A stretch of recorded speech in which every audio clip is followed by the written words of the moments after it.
되었으므로 감사속개를 선언합니다. 계속해서 기획항만 경제실소관 감사 질의를 실시하겠습니다. 질의하실 위원이 계시면 것으로 신청하시고 페이지를 말씀해 주시기 바랍니다. 네, 최재형 의원님 질의해 주시기 바랍니다. 네, 안녕하세요. 최재형 의원입니다. 점심 맛있게 드셨죠? 네. 저도 오늘 그 중기지방재정계획에 대해서 좀 얘기를 하겠습니다. 우리 중기지방재정계획은 이제 5개년간 이게 세입 전망과 이제 투자 수요를 예측함으로써 이제 계획적인 재정 운영을 위해서 이제 하는데, 연차별로 이제 연동화 계획으로 해서 연차별로 수정을 해서 이렇게 하는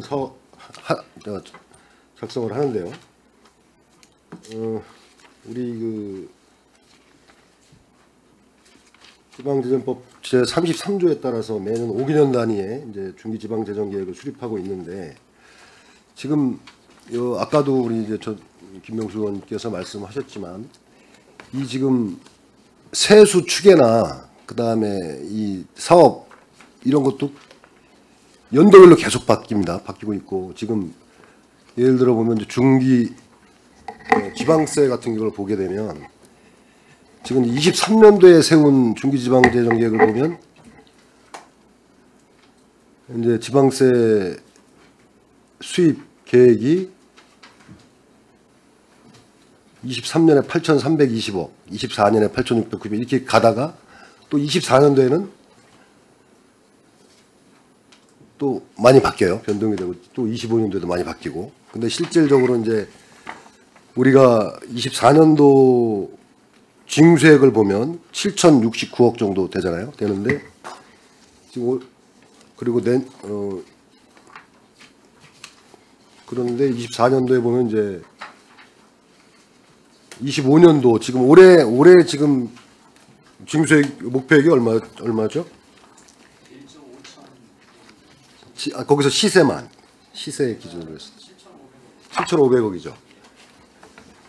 그리고 앞으로 향후에 이제 계속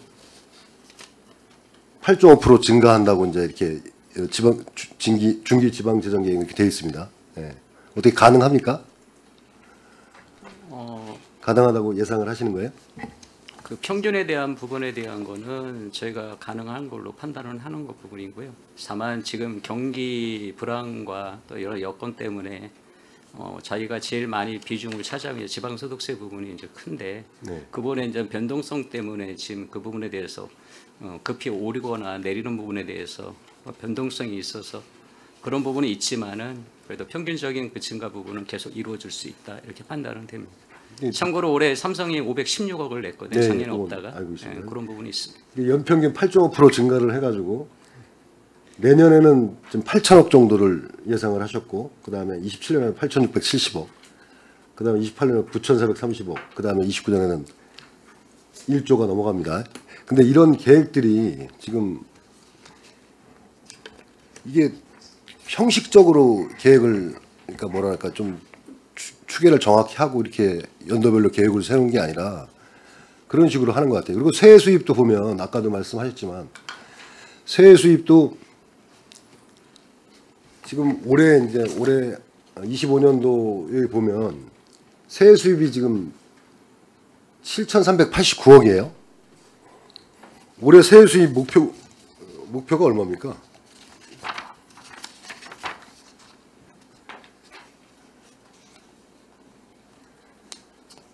올해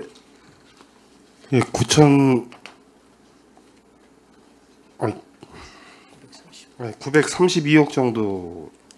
그렇죠. 932억. 예.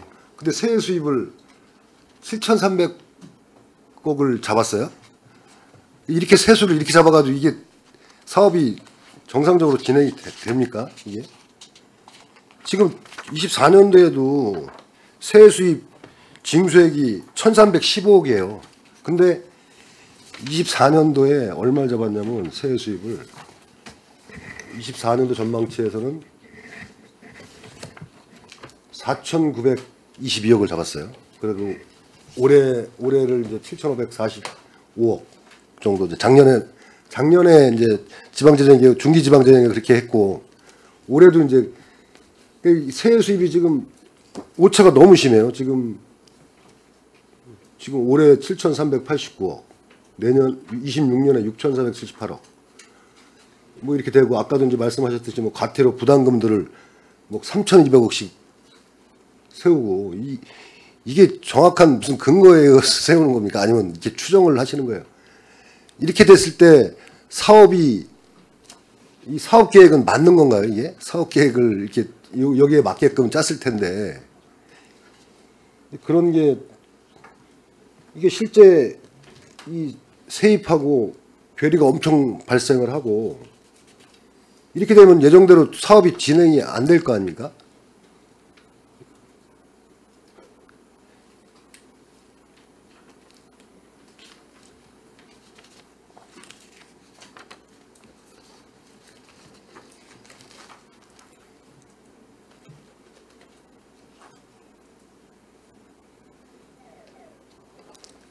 저희가 예정대로 이제 이렇게 진행하는 이런 사업들, 여기 계획된 사업들이 이게 제대로 이렇게 추진하지 못하는 사업들, 그런 비중이 얼마나 되는지 좀 확인해 보셨나요? 계획은 계속 미뤄주고 막 이런 부분들. 대부분의 사업들이 저희가 이제 사업 계획을 세울 때 2023년도에 그 삼성 관련해서 지방 소득세가 1,600억 정도 들어오는 걸로 생각해서 그 이후에 사업들을 이제 설계를 했는데 그 작년에는 하나도 안 들어왔고 또 이제 올해는 좀 낮아서 516억이 들어왔는데 이제 그런 것 때문에 그 변동폭이 사실 너무 크고 그래서 이제 금년도 7월 이후에 그 전반적으로 전체 사업에 대한 재조정을 할 계획으로 지금 갖고 있습니다. 그래서 그거에 맞춰서 좀 올해 중기재정 계획도 좀 다시 짜야 될 것 같습니다. 네, 그래야 될 것 같아요. 지금 이게 뭐 매년 이제 계획을 보완해서 수정해서 이제 연동화 계획으로 해서 이렇게 재정 계획을 수립을 하지만 이렇게 오차가 심하고 하게 되면 여기 보면 사업에도 굉장히 많은 오차들이 있어요. 지금 여기에 세워져 있는 사업하고 실질적으로 저희한테 행감자료를 내는데 보고한 사업 계획하고 안 맞아요. 연도도 안 맞고 이런 것들도 많고. 예? 지금 그렇기 때문에 이렇게 오차가 심한데 이게 계획적으로 사업이 진행이 될까 의문스럽습니다. 예. 지금 이제 저희도 물론 의원님들께서도 잘 아시겠지만 이제 작년에 설계하거나 아니면 이제 올해 설계해야 될 사업들을 실제적으로 본 예산이나 추경 때 못 담아서 좀 지연되는 사업들이 많이 있습니다. 그래서 그런 거에 대한 건 저희도 이제 그 아주 염려하고 또 어떻게 해야 되나 이제 고민은 하고 있는데요.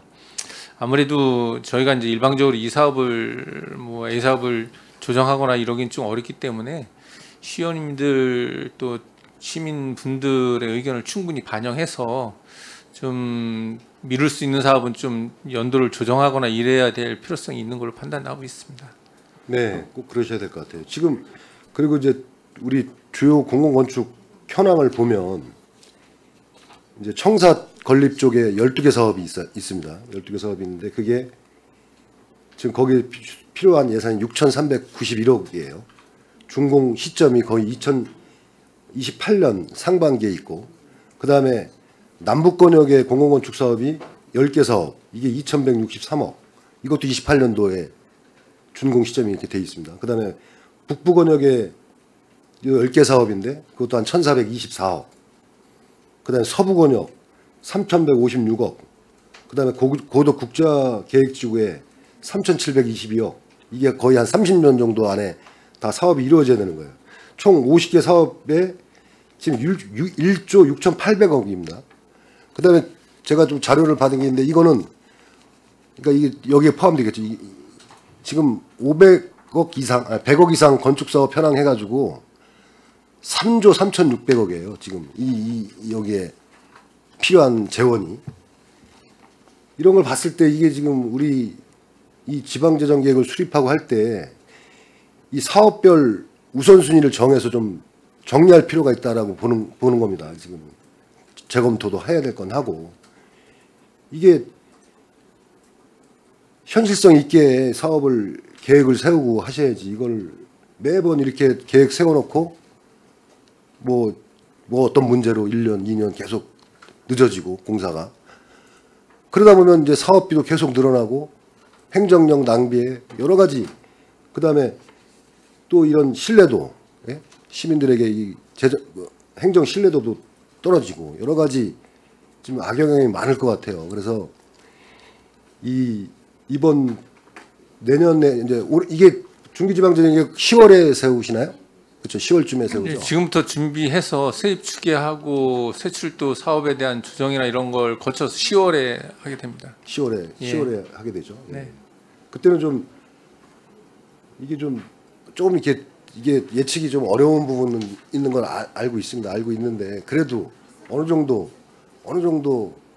좀 이해가 갈 정도로 돼야지, 이게 너무 오차가 이렇게 심하면 이 계획에 신뢰를 갖지를 못하는 거죠. 네?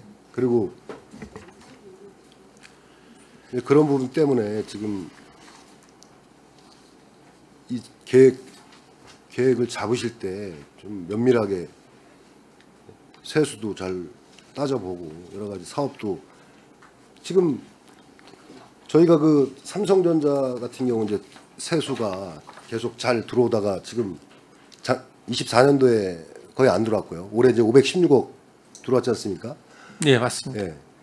이게 지금 앞으로도 이런 일이 안 온다는 보장이 없잖아요. 이게 다시 예전처럼 원래처럼 한 1,500억, 1,600억씩 들어오던 때처럼 그렇게 계속 가면 좋은데, 이게 세수도 이것도 이 전체적인 뭐 글로벌 경제 뭐 전망이라든가 여러 가지 문제 때문에 이 대기업의 세수도 지금 좀 확실치가 않잖아요.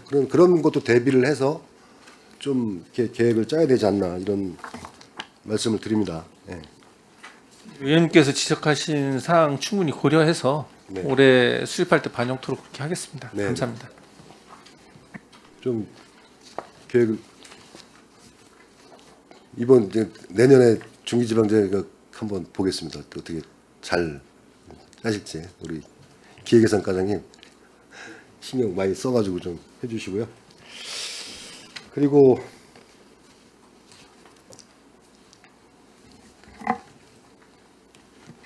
지방채 지금 상환 계획도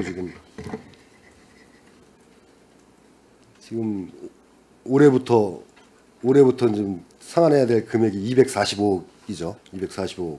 내년에 또 322억, 358억 계속. 이런 부분도 상환 재원을 어떻게 마련할지 이런 계획은 갖고 계신가요? 제가 말씀드리겠습니다. 네. 우선 이제 지방채 상환하는 거는 아까도 이제 부위원장님께서 말씀을 잠깐 주셨던 사항하고 연계되는 사항인데요.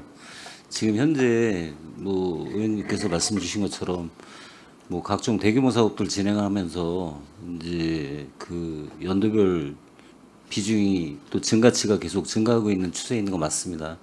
근데 지금 하고 있는 사항들에 대해서는 우선 적절하게 그 영역이나 여건을 마련해 가고요. 그리고 이게 어느 선이 되면 좀 변곡점에서 좀 하얀 곡선을 그리지 않을까 하는데, 그때까지 관련 내용에서 이제 파악할 수 있는 여러 여건 정황들을 좀 고려해 가지고요, 슬기롭게 대처해 나가도록 하겠습니다. 네, 올해 지금 1회 추경까지 지금 353억인가요? 283억에 70억 해서 353억이죠? 네, 맞습니다. 올해 발행한 게. 그리고 지금 올해 또 발행할 지금 계획이 있죠? 예, 100억을 그 평택역 네. 복합문화공 그 광장 조성 사업 때문에 이제 아직 할 계획은 있는데요. 네, 네.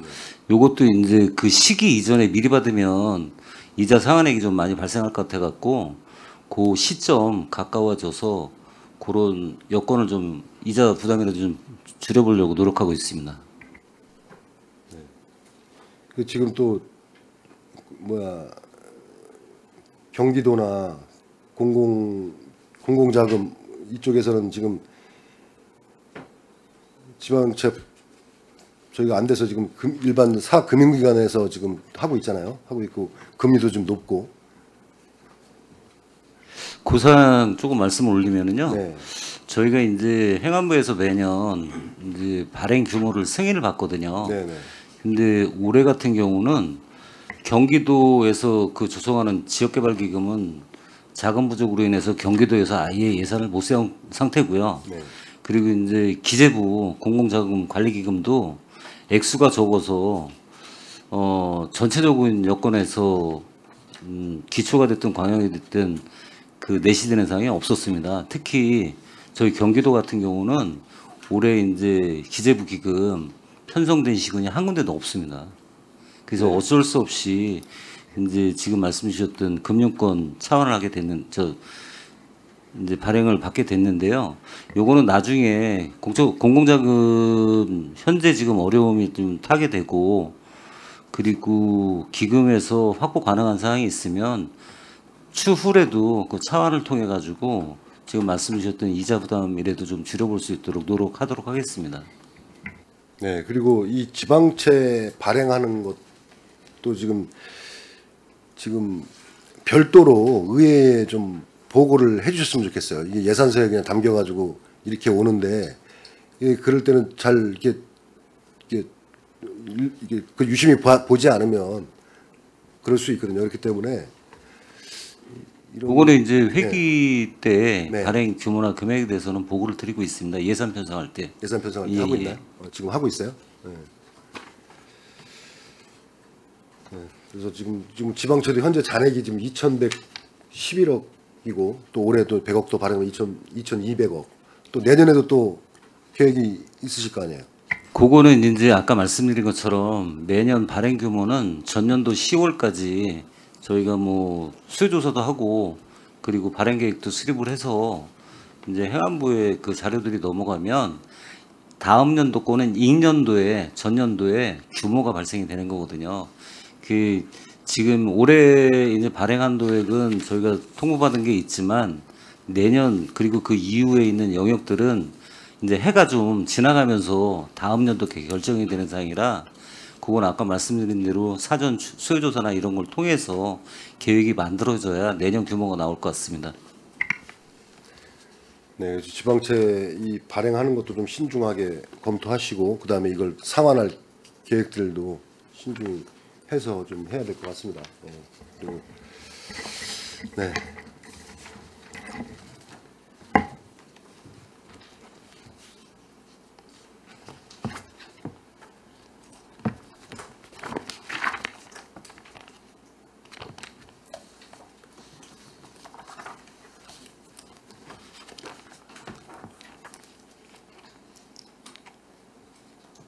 그다음에 지금 기획예산과 우리 정책고문 운영하고 있지 않습니까? 네. 운영하고 있는데 지금 몇 명이죠? 정책고문이? 12분 계십니다. 12분이요. 지금 작년도 이제 4,800만 원 예산이었는데 이제 집행을 2,600 정도 하셨어요. 나머지 이제 잔액이 발생했고 어떤 회의 개최를 했나요? 어떤 자문을 받은 건가요? 매번 그 내용이나 현황에 대해서는 다른데요. 네, 몇 번 하셨죠? 금년 같은 경우는 한 번을 했습니다. 이제 올해? 영상으로 했는데요. 올해 25년? 예. 네.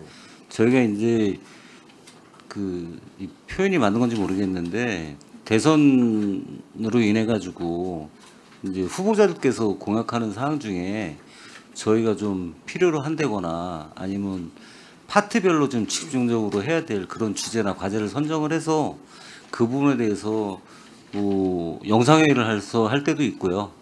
과거에는 서울 가서 다 이제 대부분 다 서울 애들 계시니까 서울 가서 그런 주제 관련해서 토의도 좀 하고요. 자문도 좀 받고 하고 있습니다.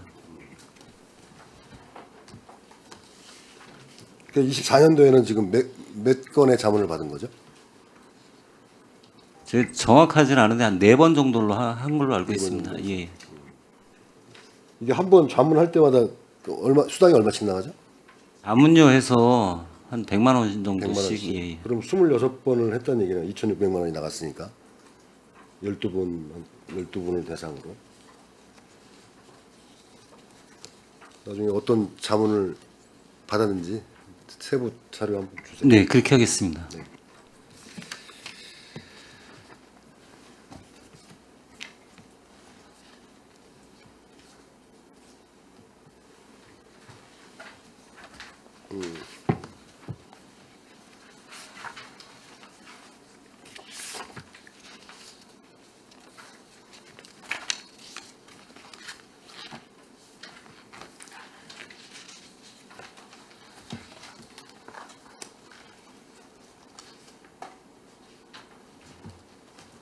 저 일단 여기까지 하고 좀 쉬었다 하겠습니다. 정리 좀 하고. 네, 최재형 의원님 수고하셨습니다. 더 질의하실 의원이 계십니까? 예, 이기영 의원님 질의해 주시기 바랍니다. 예, 기획행정위원회 소속 이기영 의원입니다.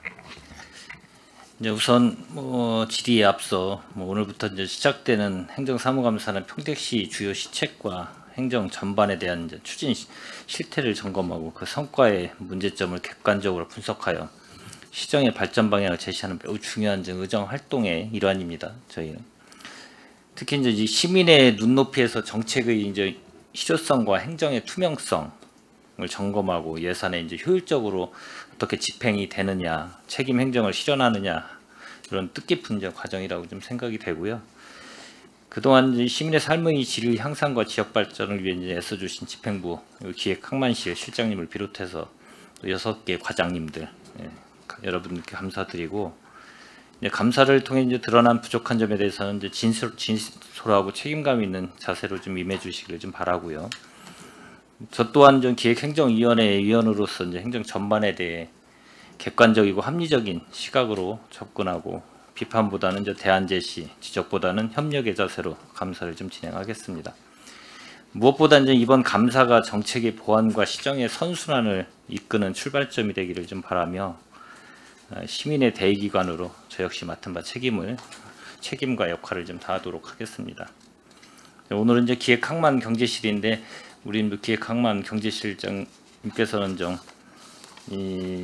이정열 실장님께서는 퇴임을 좀 앞두고 계시죠? 예, 맞습니다. 예, 퇴임을 좀 앞두고 계시고 나머지 이제 과장님께서 이제 부서에서 부서장으로서 열심히 임해 주시는데 고질적인 문제가 이제 저희 같은 경우도 어떻게 됐든 인사 이동에 의해서 여러 가지로 과별로 해서 이 변동 사항이 많다 보니까 그 업무의 지속성이나 그거에 대한 게 좀 미흡한 부분이 전반적으로 좀 나타난 부분이 없지 않아 있습니다. 앞서 이 의원님들께서 말씀하셨듯이 이게 워낙 장기간에 이루어지는 사업 같은 경우는 예산이 수반되면서 너무 오래 지속되다 보니까 그 사업이 과연 지속해서 가야 되는지 말아야 되는지 그거조차도 판단하기가 힘들 정도로 그렇게 어려운 이 사업들이 많다고 저는 좀 느껴집니다. 여기 저희 소관위원회뿐만 아니라 산업건설위원회 및 복지환경위원회도 마찬가지고. 그럼 중요한 거는 이 각 부서장님이든 어떻게 결정권이 있는 분들이 그거를 내실 있게 정확하게 냉정하게 판단을 해서 이 어떤 게 옳고 판단하는 건지 법적 근거에 준해서 그거를 좀 판단해야지만 비로소 앞으로 더 나빠지는 부분을 좀 미연에 방지하지 않을까 그런 생각이 들어서 이 전반적으로 좀 이 모두 발언을 좀 했고요.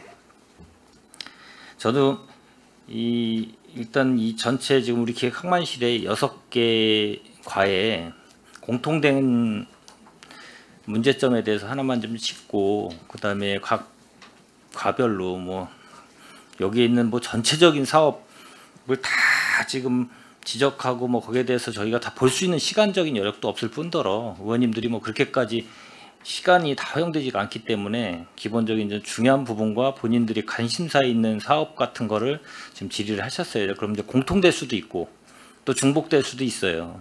그렇지만 그게 중요하니까 아마 의원님들이 계속해서 반복해서 질의할 수 있으니까 그 점 좀 양해해 주시기를 좀 바라겠습니다. 공통된 부분 같은 경우는 이게 이제 소관 부서는 우리 평택시 같은 경우는 회계과에서 아마 관리가 되고 있어요.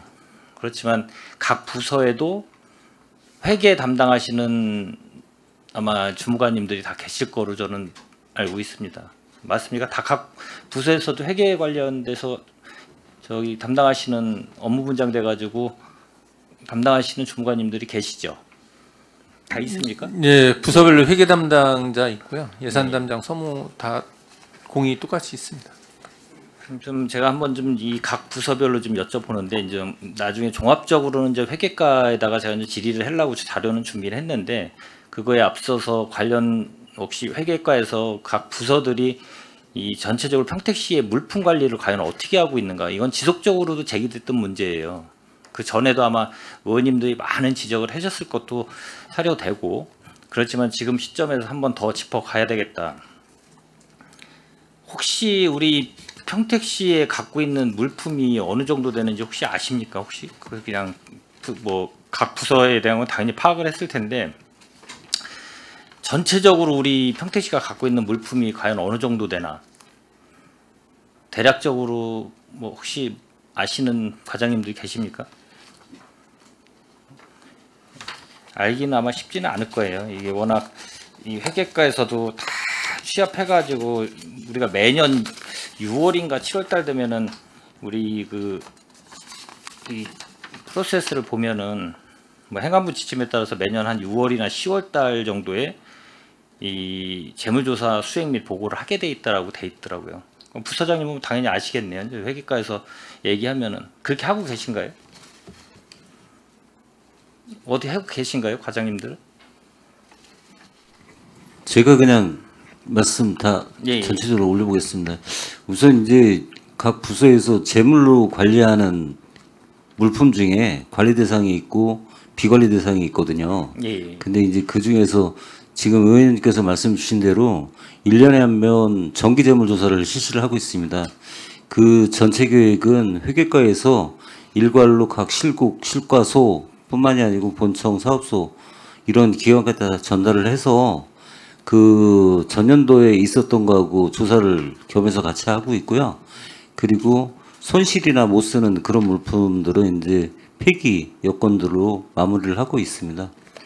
제가 이제 여쭤보는 거는 이 물품 자체가 이제 이 어떻게 됐든 장부의 불일치, 낡은 장비 방치, 그럼 시민 혈세가 줄줄줄 샌다는 이런 느낌을 이제 전체적으로 제가 좀 저희 의회도 마찬가지예요. 이 저희가 이 보유 물품을 갖고 있는 게 몇 점이냐면 이 16만 점 정도 되는 것 같아요. 16만 점. 의자만 한 3만 6천 정도 되니까 3만 6천, 책상만 12,000, 캐비넷만 5,000점, 서랍장 3,000점, 컴퓨터 11,000점. 어마어마하죠.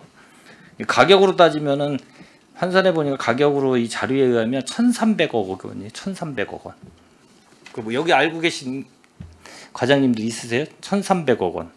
우리 평택시에서 물품을 갖고 있는 가격화 시켜서 갖고 있는 금액이 1,300억 원이라고 돼 있더라고요. 저도 이제 이 자료를 보고 깜짝 놀랐는데 그럴 만도 해요. 워낙 고가 장비도 많고 컴퓨터도 그렇고 어떻게 됐든 뭐 요새는 워낙 이제 이 종이나 이런 거보다는 각 부서에서 특성 있는 기술직이나 이런 분들은 다 아이패드 형식에 대한 패드도 다 지참하시고 그래야 일에 효율성도 있다 보니까 고가 장비도 많고 가격 자체가 워낙 비싼 책상들도 많고 그래서 워낙 그 비대하게 저희가 이 조직 자체도 65만에 준하게 워낙 많은 300명 정도 되는 공무원분들도 계시고 그 이에 따른 또 산하기관들도 있고 그러니까 워낙 많은 이 물품들이 있는데 이 천문학적인 금액이죠. 1,300억 원이면. 근데 이제 제가 이 말씀을 드리는 거는 어떻게 됐든 우리가 이 시점에서는 잘 정비를 해서 시스템화 시키지 않으면 이 돈이 그냥 줄줄줄 샌다. 왜냐하면 여기 계신 분도 마찬가지고 저희도 마찬가지고 과연 이게 망시되거나 소실됐을 때 과연 그거를 반환하거나 배상을 할 수 있는 만약 공무원들이든 당연히 해야 되겠죠. 저희도 마찬가지고. 그런 경우가 과연 몇 건이나 있을 것이며 그러면은 쓸 수도 있는데도 불구하고 폐기 처분해가지고 불용 처리하는 경우도 상당히 많을 거라고 저는 좀 사료됩니다.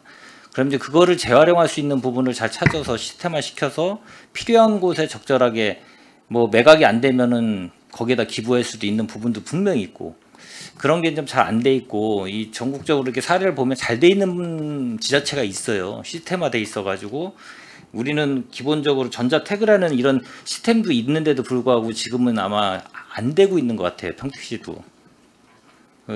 전에 아마 여기서 공직 생활을 25년 이상을 다 하신 분들이기 때문에 기존에는 이 문서번호든 관리번호든 그다음에 정부가 있고 내구연한이 있고 이런 게 다 붙어있는 시절이 있었어요.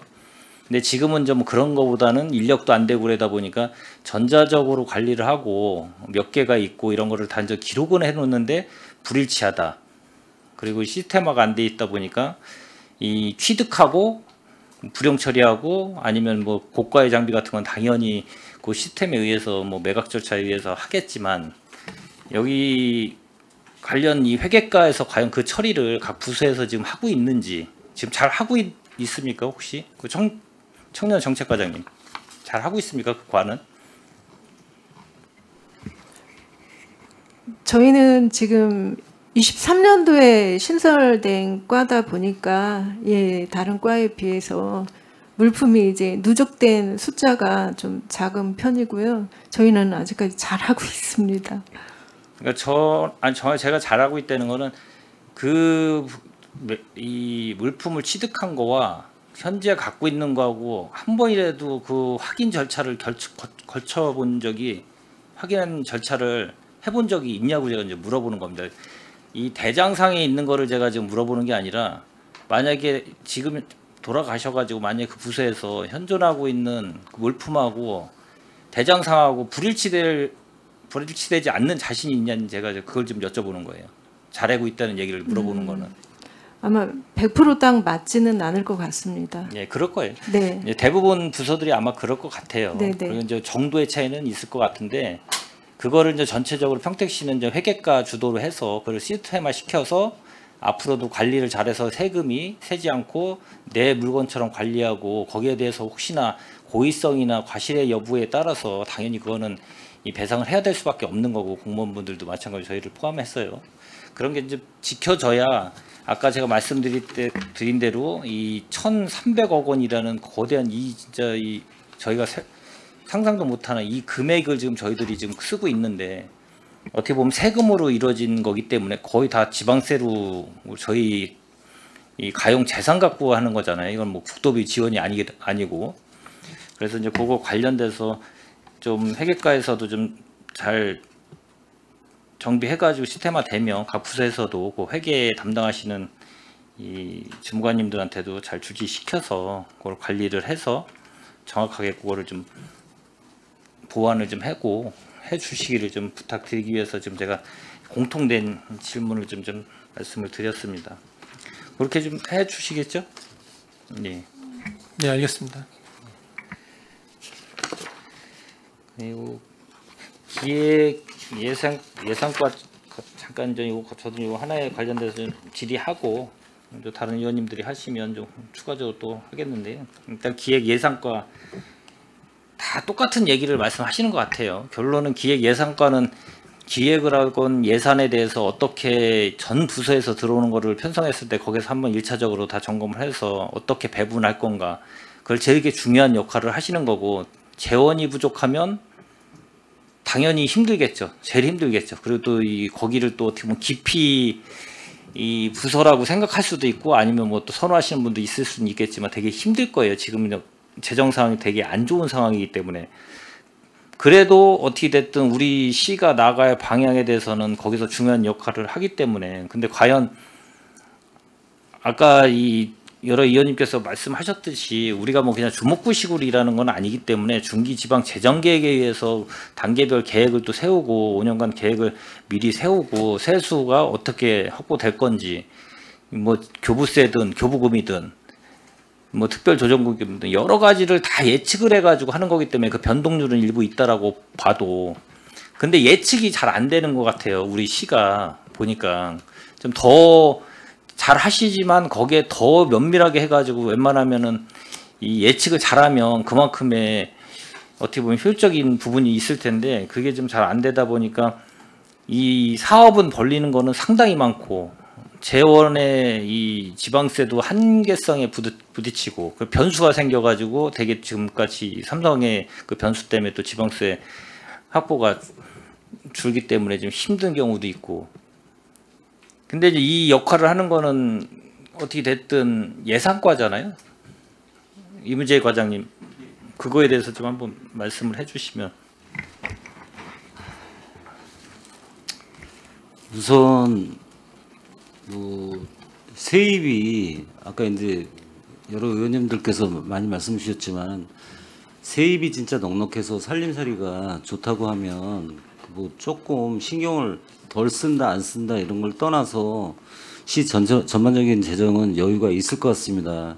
지금 말씀 주신 대로 앞으로 해나가야 될 저희 역할이라고 하는 게 뭐 일반 부서하고는 좀 간극이 있을 수 있는 사항들인데요.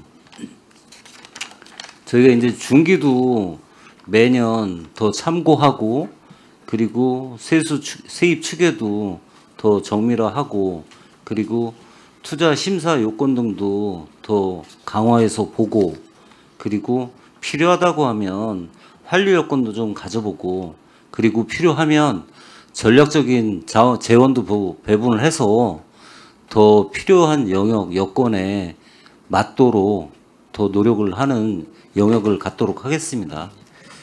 그러니까 이제 비정상적인 저 세입 예측과 뭐 예산 과소 추계나 뭐 이런 게 고착화돼서 이제 매년 반복되는 막대한 초과 세입, 뭐 세입 예측 시스템 심각한 오류, 뭐 의도적인 예산 과소 추계는 아니더라도 뭐 집행부가 어떻게든 면밀하게 잘 파악을 하고 해서 그 예측을 좀 잘 해야 되고 그렇게 되려면 좀 정확한 세입 예측 구축 및 예산 추계의 합리성을 좀 제고를 좀 해야 돼요.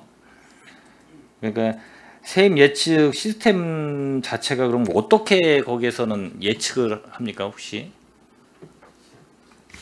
저희가 실질적으로 세입을 전체 여건을 추정하고 있는 건 아니고요. 옆에 계신 이제 세입부서 내에서 그 영역들을 공유를 하고 그리고 이제 각 부서에서 보는 사업 내용을 배분할 수 있는 영역을 갖고 있습니다. 뭐 매년 경제 상황을 저희가 예측할 수 있는 건 아니지만 그 세정부서하고 더 긴밀히 상의하고 논의해서 최대한 이 추계 여건이 오차 만들어나지 않도록 노력하도록 하겠습니다. 그러면 우리가 지금 이 공공건축뿐만 아니라 지금 들어가야 될 그 기천억의 이런 사업 같은 게 워낙 많이 지금 각 부서별로 일어나잖아요. 그러면은 그 부서별로 어떻게 됐든 뭐 기금이 되든 아니면 일반 회계가 되든 그거에 따라서 이제 이 매년 이 예산 편성을 할 때 요구를 할 텐데 그거에 관련돼 가지고 이 예산이 어느 정도 지금 파악하는 경우 우리 같은 경우도 뭐 이렇게 변동률을 봤을 때도 거의 본 예산은 거의 2조 5천억 정도에서 추경을 통해 가지고도 뭐 한 3조까지 갈 수도 있고 뭐 세수가 뭐 저희만의 문제는 아니지만 교부세 문제도 분명히 있다라고 봐요. 그건 뭐 정부의 세수 결산에 따라 가지고 지금도 저희도 그만큼 뭐 자립도든 아까 자주 또 얘기했지만 결론은 교부세가 뭐 덜 내려오면 당연히 줄을 수밖에 없는 거고 그거는 뭐 저희만의 영향은 아니니까 전체 전국적인 영향이니까요. 그러면 이제 그거에 따라서 기본적으로 그 정도 안에는 예산은 어느 정도 그 범위 안에서 그 대신 우리가 자체 재원 확보가 안 되면은 우리 시사업을 할 수 있는 여건은 안 되잖아요. 그 막대한 그거에 대한 뭐 대책안은 갖고 계신가요 혹시? 참 어려운 얘기야. 근데 뭐 이거는 어려운 얘기인데 그거를 예, 어떻게든 극복을 해내야 되잖아요. 그걸 뭐 맞습니다. 예를 들어서 뭐 저희 시의회나 뭐 집행부도 마찬가지고 뭐 눈 감고 있다고 해결되는 문제는 아니니까 현실에 이제 계속 봉착될 수 있는 부분이기 때문에 예를 들어서 진짜 그 심각성을 알면 정리될 부분이 있는 부분은 정리를 해야 되는 거고요. 사업은 해야 될 부분은 해야 되고 만약에 이 예산 확보가 안 되는데 계속 모든 걸 다 한다. 그거는 솔직히 말도 안 되는 상황이라고 봐요, 저는. 그래서 예산과에서 제일 많은 예산을 다 각 부서에서 들어오기 때문에 그걸 갖고 어떻게 됐든 어떻게 편성을 할지 앞으로 뭐 아까 얘기했지만 뭐 세정과든 징수과든 거기에 들어오는 세수하고 자체 우리 지방세든 아니면은 뭐 교부금 도에서 들어오는 교부금이든 아니면은 정부에서 들어오는 교부세든 여러 가지를 갖고 판단했을 때 뭐 매칭하거나 복지 예산 뭐 다 별개로 자체 예산 갖고 했을 때 과연 그게 현실성 있게 가능한지를 이 기획부서에서 판단을 못하면 뭐 관련된 그 단위 부서에서는 본인들 사업만 그 부서의 사업만 하기 위해서 계속 뭐 본인들은 계속 예산을 올릴 건데 과연 그 종합적으로 판단한 기획 예산과에서는 어떻게 그거를 대처를 하실 건지 그 방안이 있는지 제가 좀 한번 여쭤보는 겁니다. 이제 바로 말씀드릴 수 있는 사항들은 아까도 이제 잠깐 말씀을 드렸지만 각종 대규모 사업을 하면서 필요한 그 중기나 투심 그리고 민원이나 이런 영역들이 이제 내재하고 있는 사항들은 좀 디테일한 것까지 사업부서하고 좀 상의를 해볼 계획이고요. 또 그렇게 진행을 또 하고 지금 있습니다. 그리고 그 영역이 조금 주장하는 내용들하고 좀 상반될 때에는 필요하면 시기를 좀 조정하거나 아니면 어떤 대안들을 좀 제시를 하면서 조금 한 번에 막힌 쌓아놓은 걸 다 한다는 생각보다는 생산성 있게 일할 수 있도록 노력하겠습니다. 일단 그 예산과에서는 제일 힘들 시기이기도 하지만 그랬다고 뭐 계속 이 곡선 자체가 하향 곡선을 뭐 그린다고 볼 수는 없는데 이제 그거를 극복을 어떻게 하느냐. 그래서 아까 제가 계속 얘기했듯이 예측과 어떻게 됐든 전반적인 우리 또 지방에서 여러 가지 산단이든 삼성의 또 여러 대기업들이 그 진행 사항을 잘 예측을 또 우리 이 세정과나 이런 쪽을 통해서라도 세수 확보에 대해서 어떻게 되는지를 잘 파악을 하셔야 이 우리가 지금 추진하고 있는 그 사업의 차질이 그나마 좀 덜 빚어지지 않나. 그래서 좀 관련돼서 전반적인 걸 갖고 제가 좀 말씀을 드렸습니다. 저는 요 기획 항마 예산과 이 정도로 좀 정리하고요. 또 추후에 다시 질의하도록 하겠습니다. 예, 수고하셨습니다. 네, 이기영 의원님 수고하셨습니다. 더 질의하실 의원이 계십니까? 네, 김명숙 의원님 질의해 주시기 바랍니다. 네, 징수과 질의하도록 하겠습니다. 본 의원이 자료 요구를 해서 고액 상습 체납자 명단을 주셨어요. 그런데 지금 뭐 오전에 본 의원이 PPT를 해서 시 전반적인 사항에 대해서 짚어드렸기 때문에 소소한 부분은 짚지 않고 구체적인 내용에 대해서만 질의를 좀 하겠습니다. 1억 원 이상 고액 체납자가 지금 24년도 현재 256억이고 1,000만 원 이상 고액 체납자가 24년 현재 345억입니다. 주신 자료 맞죠? 네, 그렇습니다. 예, 이 부분에 대해서는 오늘 뭐 수도 없이 얘기가 나왔기 때문에 앞으로 어떤 계획을 분명히 세우실 거라고 생각을 합니다. 그런데 뒤에 보면 저 주신 자료에 보면 고액 상습 체납자 명단 1억 원 이상을 체납 사유를 조금 보면 이거는 본 의원이 처음 의원이 돼서 7월 1일자로 의원의 신분을 갖고 행정사무감사에 임했을 때 지적했던 사항이기 때문에 다시 한번 짚습니다. 체납 사유가 자금 압박이나 행방불명 뭐 이런 부분들이 많은데 지금 자금 압박으로 된 부분들이 상당히 많습니다. 이런 부분에 대해서는 뭐 저희가 독촉을 해도 일시적인 자금에 묶여서 못 내는 경우도 있고 어느 기한이 좀 정해질 수 있는 부분도 있고 기한이 정해지지 못한 계속적으로 갈 수 있는 부분이 있는데 그런 비율이 어느 정도 대상치가 대략 나옵니까? 그런 기준안을 갖고 그 다음 연도 추계를 하셨을 것 같은데. 네, 예를 들어 이제 그 주택조합 같은 경우 예를 들어서 이제 PF 자금 대출 그 받아서 이제 세금을 예를 들어 납부를 해야 되는데 그 부분이 이제 1,400원 있고 하다 보면은 저희가 그 예를 들어서 압류를 해버리면은 그 PF 대출도 막혀버립니다.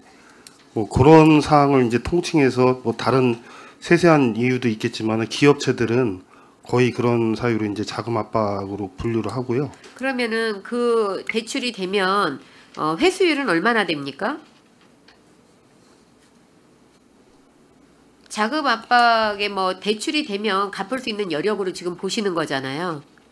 이제 그런 그 법인이 있고요. 네. 그렇지 못한 법인 이제 거의 그 뭐 도산위기나 이렇게 가는 쪽이 있고 예를 들어 이제 그 저희 그 평택 그 옛날 그 군청사 자리에 그 지역주택조합 같은 경우는 그런 데들이 이제 PF 대출을 받아서 승인이 나버리면 바로 이제 예를 들어 지금 6월 말까지 이제 납부를 한다고도 약속을 하고 갔거든요.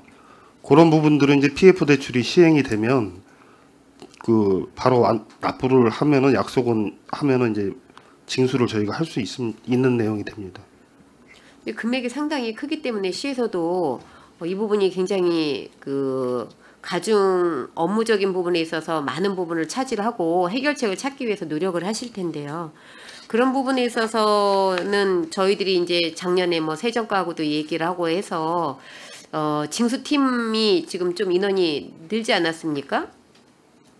작년 1월 1일자로 네. 이제 기동팀 3명. 네, 예, 그래서 인원 배정도 제가 이제 그 부분에 대해서 적극적으로 도와드리기도 했는데 예. 그래서 사실은 뭐 더 잘 아시겠지만 그 세수를 걷는 거는 의지의 문제가 굉장히 강합니다. 적극적으로 걷겠다고 인원을 보충을 해주면 그만큼 세수는 거치게 돼 있어요. 맞죠? 네, 그렇습니다. 이 저희가 부분에 있어서 실장님은 직원 배정에 대한 부분을 고민은 해보셨습니까? 네, 저희도 이제 이제 정부 정책도 그렇고 시 정책도 그렇고 결혼율을 유지하는 걸로 계속 하는데 그 세정과 징수과는 가급적 그 정원을 충족시켜 주려고 노력하고 있습니다.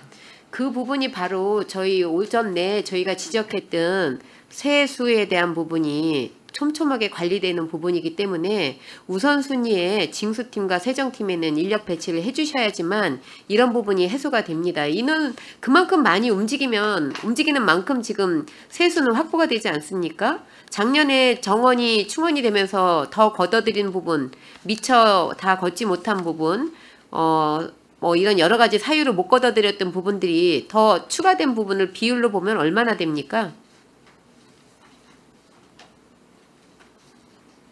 그런 부분이 나와 있어야지 지금 기획예산과나 총무과에다가 인원을 더 요구할 수 있는 근거 자료가 되지 않습니까? 이 정확한 수치는 아니지만 그 대략적으로. 예, 기동팀이 이제 그 실태조사, 가택수색, 그다음에 이제 사실상 징수 불가능한 부분에 대해서 이제 정리 보류 이런 식으로 해가지고 제가 기억하기로는 한 150억, 140~150억 정도 이제 정리가 된 거죠. 그러니까 징수한 거는 예를 들어서 한 30몇억을 했다 치면 정리 보류 이제 징수가 사실상 불가능한데 이제 향후 5년이나 10년간 관리하는 쪽으로 넘어가는 그런 부분이 한 예를 들어 한 110억, 120억 그 정도 이제 그렇게 분류를 해놨거든요. 그러니까 사실상 징수한 걸로 따지면 금액은 크지 않은데 예. 일반적으로 저희들이 이렇게 계속 체납 사유에 대해서 달고 있었던 부분이 정리가 됐었다는 부분이지 않습니까? 예, 그렇습니다. 그렇게 정리가 돼 나가고 있습니다. 알겠습니다. 양도소득은 내가 어떤 물건을 팔고 거기서 소득이 양자간에 매매를 해서 이루어졌을 때 양도소득이 발생이 되지 않습니까? 예외로 이제 법원에서 경매로 넘어가도 네, 예, 양도소득으로 잡힙니까? 예. 그럼 여기 지금 양도소득을 해가지고 그 체납돼 있는 게 다 법원 쪽입니까? 그런 부분도 상당수 있습니다. 상당수라면 몇 % 정도 차지합니까? 그거는 자세한 수치는 제가 따로 갖고 있는 건 없고요. 자료 따로 드리겠습니다. 근데 상식적으로 양도소득이라고 하면 내가 일정 금액 소득이 발생이 된 부분에 대해서 세율을 저희가 부과를 하는 건데 이런 부분에 있어서는 그 체납 사유가 자금 압박이나 뭐 이런 쪽으로는 가지 말아야 되는데 이런 부분에 대해서는 조금 더 꼼꼼한 부분이 필요하고 뭐 소송 계류나 폐업 또는 부도인데 의도한 그 세금 그 탈세는 없습니까? 저희가 아까도 말씀드렸지만 작년 그 기동팀 생기고 나서 그런 부분 지금 세세하게 지금 그 실태 조사하고 정리해 나가고 있습니다. 실적은 있습니까? 의도적으로 그렇게 하신 분들에 대한 어떤 제재를 하거나 체납을 징수를 해서 걷어들인 사례들이 이제 있습니까? 그런 부분이 저희가 예를 들면 이제 5월 29일 날 좀 부부가 체납이 돼 있는데 좀 액수가 좀 되는데요. 네. 거기를 가택수색을 가서 5월 29일 날 가서 저희가 명품하고 가방 뭐 해가지고 한 13점을 압류를 해왔습니다. 뭐 현금이나 뭐 귀금속 아니면 뭐 골드바나 뭐 이런 게 있으면 좋은데 가방만 이렇게 많이 나와가지고 그거 이제 하반기에 그거 이제 압류한 동산 공매를 통해서 매각을 하고 그다음에 매각대금은 이제 예, 체납액에 충당할 겁니다. 그 기동대가 그 활동을 하면서 23년도 그 정리된 보류 건수가 금액적으로 따지면 72억인데 24년 기동대가 신설이 되고 운영을 하면서 지금 105억 정도가 지금 정리가 좀 된 거예요. 그렇죠? 그렇습니다. 네. 정리 보류 처분 현황입니다. 조금 아까 말씀해 주신 부분. 올해는 어느 정도 지금 그 5월 31일까지는 지금 한 48억 정도 되거든요. 근데 행방불명이 생각보다 많습니다.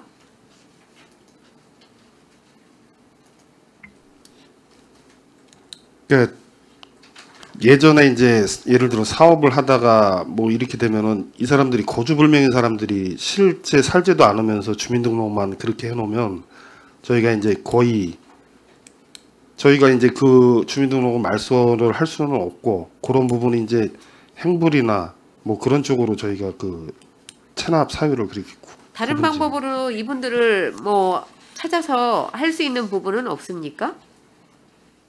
조금 더 이제 고액 체납자고 하다 보면은 저희가 이제 추적을 하고 뭐 이렇게 해야 되는데 그게 고액이 아닐 경우에 또 그런 부분이 또 쉽지가 않죠. 예. 우선 고액부터 그렇게 기동팀에서 막 하다 보니까 그리고 저희가 그 가택 수색을 하는 것도 말은 그 쉬운 게 아니고 네. 가택 수색을 하기 전에 사전 그 자료 다 저거 하고 또 몇 번 나가보고 이러다 보면 가택 수색 한 번 했는데도 그 좀 시일이 상당히 좀 걸리거든요.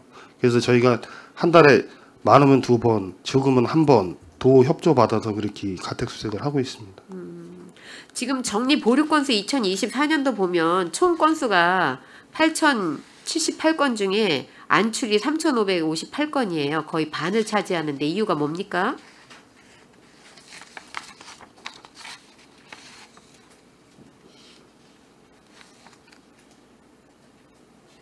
언제 거 24년도요.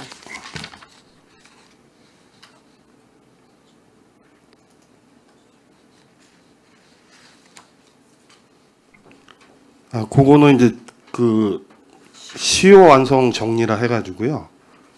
그게 이제 본청도 한 3,280건. 280건이요. 요거는 이제 건수는 시효 완성 정리라는 거는 이제 5년 동안 정리 보류를 저희가 해놓고 네. 5년이 지나서도 뭐 예금 조회도 해보고 재산 아니요, 조회도 그건 해보고. 아는데 예. 안출이 이렇게 많은 이유가 뭐냐고 질의를 드렸습니다. 그러니까 그 이제 완전히 징수권이 소멸시효된 부분이 이제 체납자가 그렇게 많다는 게 아니고 그 체납자의 건수인데요. 금액으로 말씀드리면은 금액은 크지 않아요. 예, 근데 예. 건수가 많기 때문에 질의를 드린 겁니다. 그러니까 소소한 금액들이 이제 받을 수 없는 거 저희가 그 징수권 소멸시효돼서 이제 그 저희가 받을 수 없는 부분으로 이제 정리가 된 부분입니다. 근데 이제 제가 이런 질문을 드린 이유는 지역적으로 어떤 그 사업이나 아니면은 개발 사업 여러 가지 그 인구 이동 이런 걸로 인해서 경제 활동이 조금 둔화된 지역이 나타날 수 있지 않습니까? 우리가 서부, 북부, 남부로 이렇게 되면서 그럼 이 지역이 특히 이런 것들이 많이 발생이 된다는 거는 그 지역의 경제 활동이 조금 더 쉽지 않다라는 것을 의미도 할 수 있습니다. 그래서 부분적으로도 지역적으로도 이런 부분들이 표가 좀 나와줘야지만 되고요. 그런 부분들이 나오면 그쪽 지역에 대한 경제를 살리기 위해서 어떤 시에서 자구책도 마련을 하셔야 되고 이제는 그렇게 가셔야 됩니다. 그래서 통계적으로 전체 평택시 몇 건 이게 아니고 지역적으로도 하셔서 그 지역에 대한 어떤 그 지금 경제의 흐름 내지는 그 체납에 대한 부분 아니면은 어떤 복지에 대한 부분 이런 부분 복지는 저희가 지금 그렇게 하고 있어요. 그래서 항상 뭐 안중 쪽이 조금 복지가 열악하다. 공공 건물이 좀 열악하다 이런 식으로 나오는데 체납 같은 경우도 그런 식으로 이루어져야 된다는 거죠. 그래서 그런 부분에 대해서 어떻게 적극 행정이 될 것인가라는 부분도 좀 관심 있게 보셔야 될 부분입니다. 세외 수입 그 체납 현황 있습니다. 이 부분은 처음부터 설명을 좀 하셔야 될 것 같습니다. 2023년도 부터 시작을 하면 행정 대행 집행 부분도 그렇고 지금 체납 비율이 상당히 높습니다. 일반 부담금, 개발 부담금이 특히 높습니다. 이 부분에 대해서는 구체적인 설명을 좀 해주셔야 될 것 같습니다. 2023년도 자료입니다. 2023년도를 예로 해서 2024년도에서 같이 설명을 해주시면 될 것 같아요. 2024년도에는 21.2%로 좀 떨어졌습니다. 체납률이.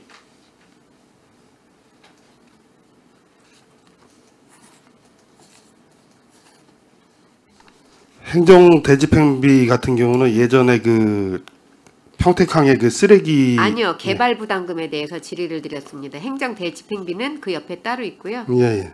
개발 부담금에 대해서 2023년도 35.5%, 2024년 21.2%, 25년 5월 31일 기준 18.7%로 집계가 되어 있는데요.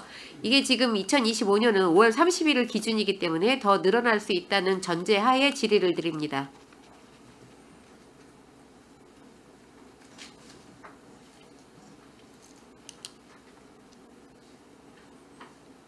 없으시면 자료로 주십시오. 자동차 관련 과태료에 대한 부분도 지금 이제 2023년도보다 2024년도에 14.8%로 늘어났습니다. 약 3.9%가 늘어났고요. 2025년엔 지금 현재 14.1%이기 때문에 앞으로 더 늘어날 거라고 보고 있습니다. 자동차 관련 과태료가 이렇게 늘어나는 이유가 뭡니까? 지금 위원님께 자료 드린 거 2023년도 자동차 관련 과태료가 10.9%고요. 네, 맞습니다. 그다음에 2024년도에는 14.8%입니다. 2025년도에도 이제 14.1%인데요. 지금 현재 5월 말 기준이기 때문에 더 늘어난다고는 가정하에 자료를 보겠습니다. 그러니까 검사 과태료나 이제 그 책임보험 안 들은 그 과태료들이 이제 늘어나는 거고요. 자, 실질적으로 이런 지표는 서민의 경제에 있어서 굉장히 어렵다는 지표로 반영이 되는 지표입니다. 맞죠? 그렇습니다. 예. 이런 부분은 어떻게 해결책을 갖고 있습니까? 지금 그 차량 등록 사업소에서 그 예전에 그 임기제가 있었는데 임기제 말고 지금 기간제를 5명을 뽑아가지고요. 그 직원들이 이제 체납 독려도 하고 지금 그렇게 하고 있는 걸로 알고 있습니다. 다른 방법도 좀 강구를 해보셔야 될 것 같고요. 마지막으로 행정 대집행비를 한번 보겠습니다. 2023년도 5.3%고요. 2024년도에 7.2%로 늘었습니다. 그런데 2025년 5월 31일 기준 6.3%입니다. 그러면 아직 남은 기간 7개월을 하더라도 이거는 작년 비율을 훌쩍 넘을 거라고 생각하는데 이 부분에 대해서 설명을 좀 부탁을 드립니다.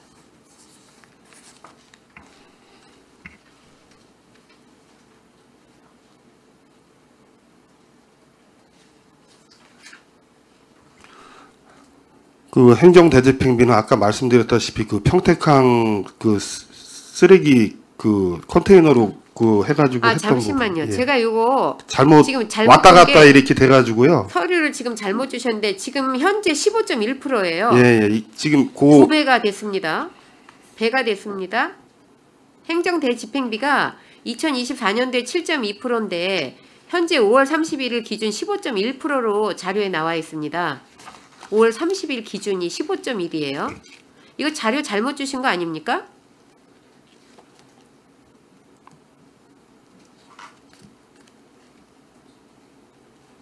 자료 확인하시고 쉬는 시간에 이거에 대한 자료는 다시 한번 주십시오. 방송을 보고 있는 부서에서는 빠른 시간 안에 과장님한테 자료를 좀 주시면 감사하겠습니다. 자, 징수과 추가 질문 들어가겠습니다.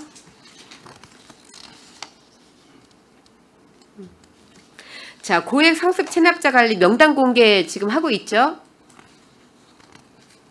네, 그렇습니다. 자, 실적 효과 좀 말씀해 주십시오.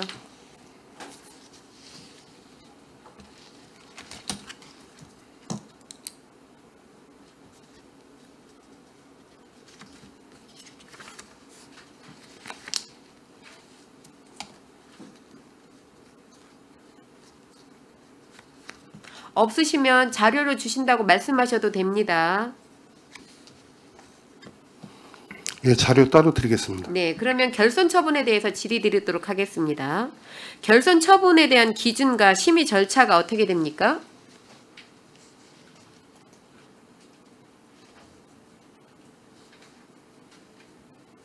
기준서 갖고 계시죠?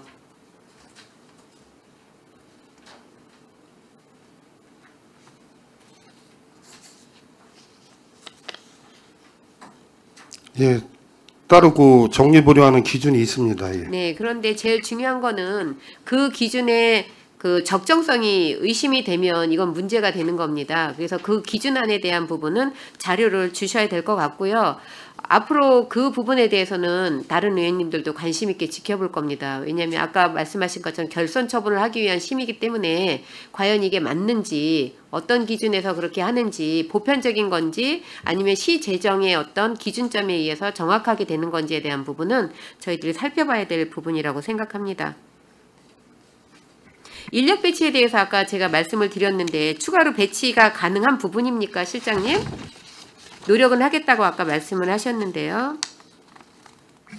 실제적으로 신규 직원 채용해서 부서에 배치하면 네. 우선적으로 세정과 징수과 배치하도록 하겠습니다. 네, 알겠습니다. 만약에 그렇게 대답 안 하시면 제가 1인당 지금 담당 체납 건수를 몇 건씩 하고 있습니까? 라는 질문을 하려고 했습니다.